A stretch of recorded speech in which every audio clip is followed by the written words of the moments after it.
Abrahaami abboota durii keessa nama seenaa jabaa qabu keessa tokkodha. Seenaa abbootaatiin seenaa dhugaa seenaa ajaa'ibaa rikeerdii kan cabse Abrahaam. Warri kaan umuriidhaan cabsan malee hojiidhaan hin cabsine. Umuriin rikeerdii cabsuun sin fayyadu. Hojiidhaan cabsi rikeerdii. Umurii dhibba jiraattee callumattee duura waggaa 40 jiraattee seenaa addunyaa kana ol urguftee gad urguftee daattee cabsitee kana urtee baate sana urtee baate nama seenaa dhugaa galmeessee darbu ta'i. Amiin. Fayyadu waggaa dhibba jiraachuu maal siiko? Abrahaam seenaa dhugaa qaba. Jireenya isaa keessatti waan lamaan Waaqayyoon fuulduratti beekamaadha. Tokko amanamummaadhaan. Waaqayyoon fuulduratti amanamummaadhaan beekamtii guddaa qaba. Nama waggaa 75tti kakuu dhagee attamutti iyyuu deemee waggaa 75 ga'e kan jedhu gaaffii qoota. Otuu Waaqayyo ittiin dubbatin otuu simbaa isaan nagee waggaa 75 jiraata.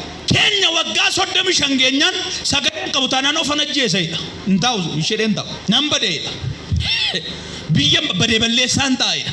Otuu waan tokko nagayin waggaa 75 taa'e. Waggaa 75 irratti gaafa dhaqee waaqa afur qulqulluun itti mul'atu ergamoonni dhaqanii raajiitti raajan isattis Saaraattis gaafa raajii dubbatan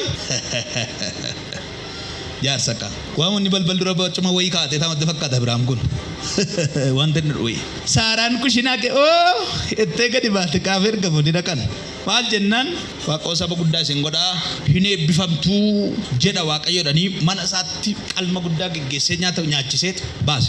Kana dhagee waggaa 24 gaafa ta'u jaarsi qufaan saayee simboo qaba naannoodha gaafa sagalee jaarsa dhageessii tola. Ede naannoodha jaarsi waan gaarii facaase ishee kanan siidhaa.